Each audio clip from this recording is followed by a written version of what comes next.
Have you ever felt like you were running from your problems, only to find they follow you in the most unexpected ways?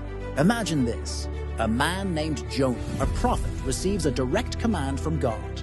Go to the great city of Nineveh, God says, and cry out against it, for its wickedness has come up before me.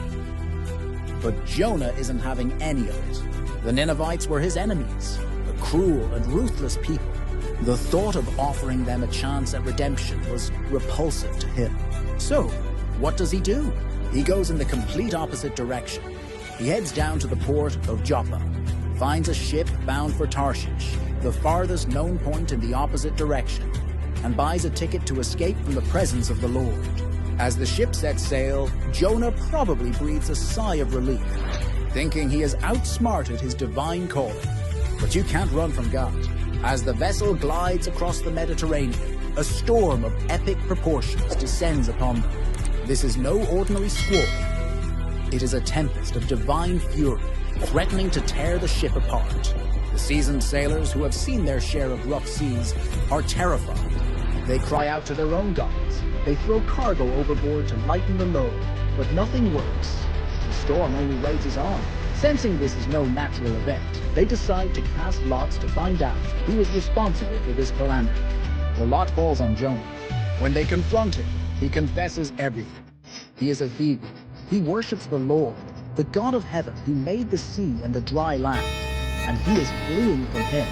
In a moment of despair, and perhaps a flicker of responsibility, he tells them, "Pick me up and hurl me into the sea. Then the sea will quiet down for you." The sailors initially refuse, trying to row back to land, but the storm is too powerful. Left with no other choice, they throw Jonah into the churning waves. Immediately, the sea grows calm. Just as Jonah plunges into the depths, certain he is about to die, God appoints a great fish to swallow him. For 3 days and 3 nights, Jonah is trapped in the belly of this creature. Dark, watery prison. It is in this place of utter desperation, stripped of his pride and defiance, that Jonah finally turns back to God. He prays a heartfelt prayer of repentance, acknowledging God's power and sovereignty. He realizes that salvation comes from the Lord alone, and vows to fulfill his mission if given another chance. His prayer is heard. In a bizarre and dramatic turn of events, the great fish swims to the shore. God's command vomits Jonah onto dry land. Now humbled and obedient, Jonah receives his command for a second time. This time he doesn't run. He travels a long journey to Nineveh, a vast and intimidating city.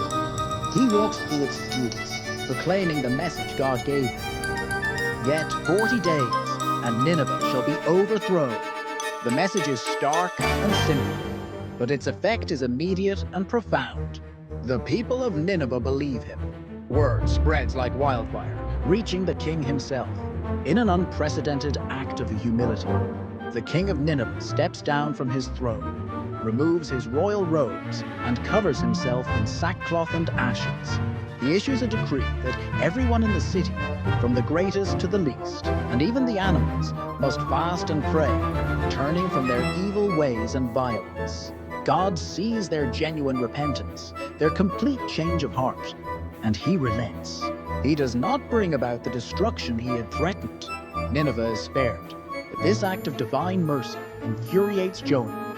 He had wanted to see his enemies punished, not forgiven. He complains to God, saying this is exactly why he ran away in the first place. He knew God was gracious and merciful.